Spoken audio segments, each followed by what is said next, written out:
Hello students, good morning everyone. So today we are going to start our new topic, a new animal tissue, that is muscular tissue. This topic is very interesting students, and it is very important also for your exam point of view. So let's start our topic. So yes, our today's topic is muscular tissue. So muscular tissue students, as you know, we all move around in lots of different ways, such as walking, running, dancing, etc. And all these movements are in our control, means they are known as voluntary movements. But some movements are also there in our body, such as pumping of heart. It is not in our control because it is involuntary movement. So students, do you ever think who is responsible for all these kind of movements? Yes, of course, there is such kind of tissue in our body, and those tissues are known as muscular tissues.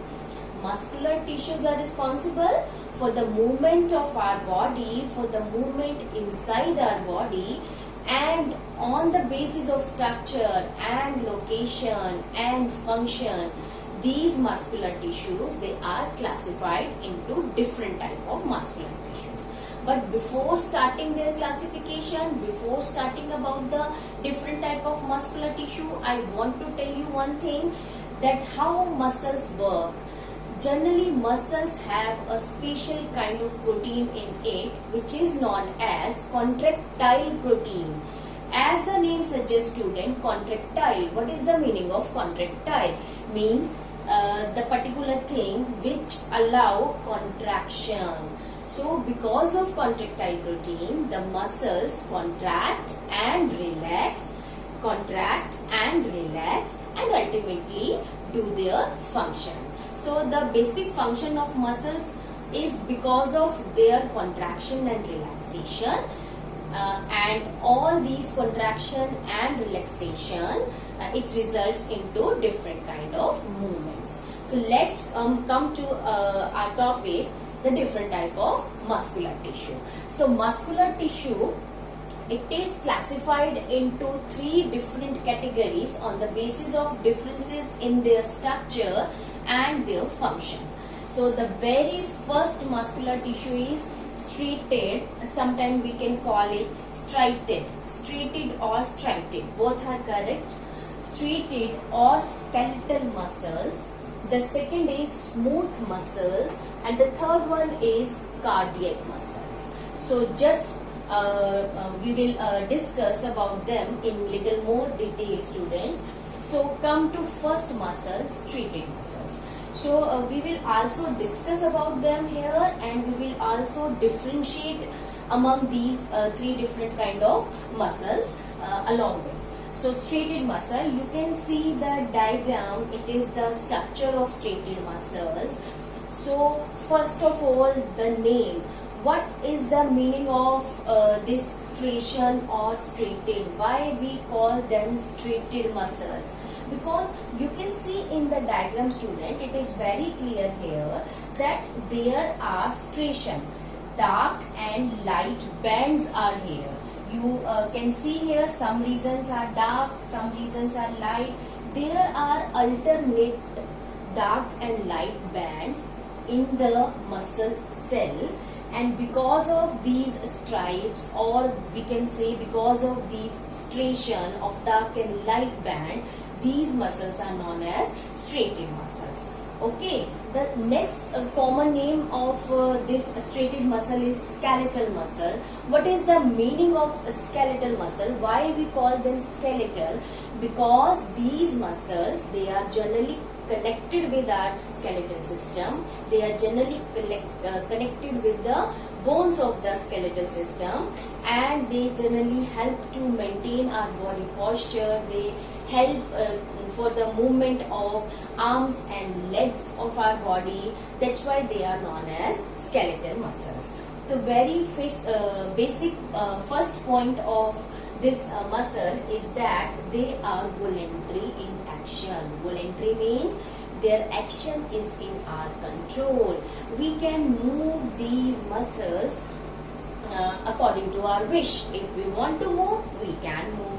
So the muscles which come under these categories, the muscles which are present in our arms, in our legs, because some voluntary actions such as walking, running, playing, speaking, singing, they all depends on our wish. If we want to do them, we can do. So the muscles which are related to our skeletal system, these muscles are voluntary muscles and they come under the category of striated muscles or skeletal muscles.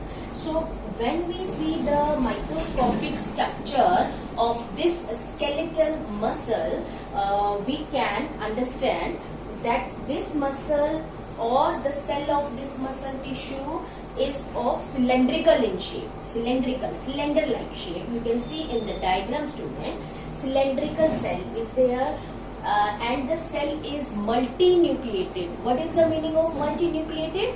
Means a single cell have so many nucleus. A single cell have more than one nucleus in it.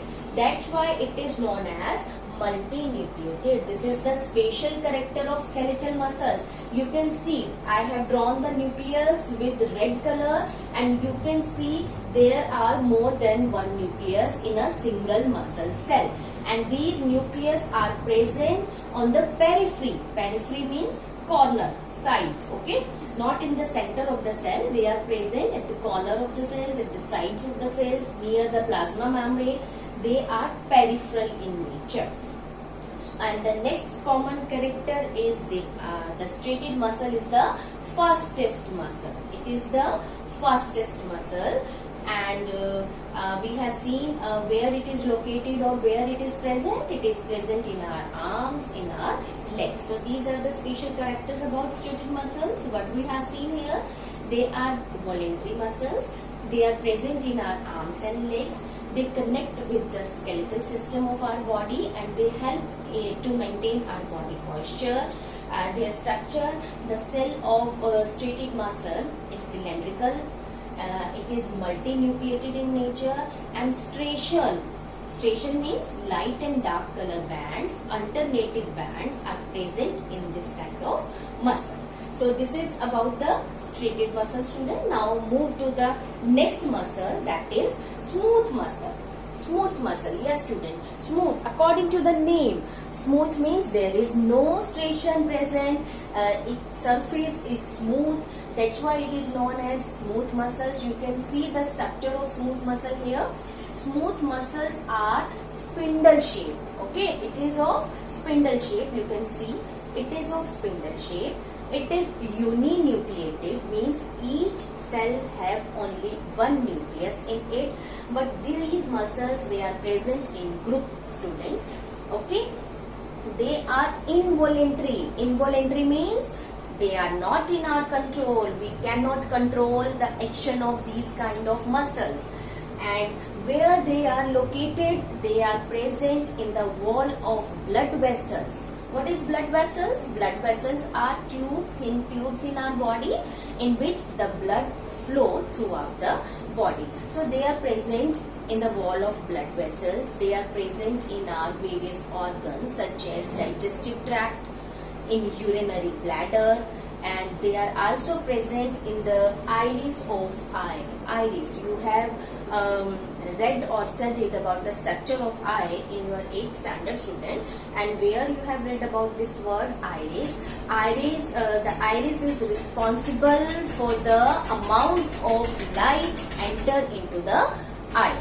But how much light can enter into the eye, it's all depend upon the iris. So all these kind of organs, they are having the smooth muscles, because we cannot control the movement of food in our digestive tract. Okay, it is involuntary action. So these kind of involuntary actions, they are controlled by the smooth muscles. So I hope you all get about the smooth muscles. First of all, they are smooth in nature because there is no striation, no stripes, no alternative bands are present. The cells are uninucleated, they are of spindle shape, and these muscles are involuntary. They are present in the blood vessels, wall of blood vessels, in the wall of digestive tracts, in the wall of urinary bladder, and it is also present in the iris of eye. Okay students, now come to the next muscle, that is cardiac muscles. Cardiac, as the name suggests, cardiac, what is the meaning of cardiac? Cardiac means anything which is related with the heart. So these muscles are generally present in the wall of heart. Because of these muscles, our heart pump continuously, it works continuously, because cardiac muscles never get tired. They work continuously from our birth till death.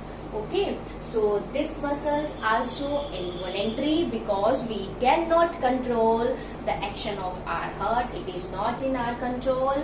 And what is the structure of cardiac muscles?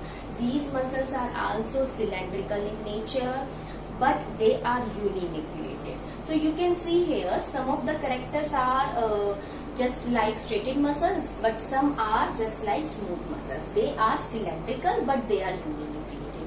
The bands or striations are also present here in the cardiac muscle, but they are faint. Means the bands are more prominent in the straighted muscles. They are present in cardiac muscles, but they are faint. And the most important character of cardiac muscle, students, that they are branched. You can see the branches. The branches are present here, just like the branches of trees. So they are branched. All the cells, they are joined together. And where they have found? They have found in the wall of the heart. Okay, and they are just responsible for the rhythmic work of heart, the rhythm of heartbeat, because of the cardiac muscles. So I hope that it is clear to you, student. So the most important question in exam, it can come in exam in 5 marks, the differences among the 3 type of muscular tissue along with their diagram. Diagrams are also very important, and the difference, you can learn this topic by differentiating all the muscles. So let's recap this topic, student. We will see all the muscular tissue by differentiating them. The first one is straighted muscles. So straighted, smooth, and cardiac. 3 type of muscular tissues are there. Straighted muscles, they having striation, means dark and light band. Smooth muscles do not have striation, and cardiac muscles also have light and dark alternative bands, but their striation is faint. The second point about the action. The straighted or skeletal muscles, they are voluntary in actions, means we can control its action. And smooth muscles, they are involuntary in nature, we cannot control its action. And cardiac muscles are also involuntary in nature. The third point is about their structure. The straighted muscles, they are cylindrical in nature, they are multinucleated, okay, and they are multinucleated and they are cylindrical in nature. Smooth muscles, they are spindle shaped, they are uninucleated, they are found generally in group.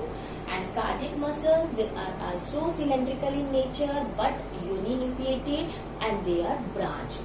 Now the fourth difference is about their location. The straighted muscles, they found generally in arms and legs. Smooth muscles, they found generally in blood vessels or some of the hollow organs such as digestive tract, urinary bladder, and iris of eye. And cardiac muscles, they are present in the wall of the heart. So up to here we have ended up our today's topic, student. I hope you understood the topic. Just read out the pages from your book, student. It is on page number 76 and 77. You can read the topic muscular tissue from there, NCERT book, and just revise the topic. So that's all for today. We will meet in our next video. Bye bye. Have a nice day. Thank you.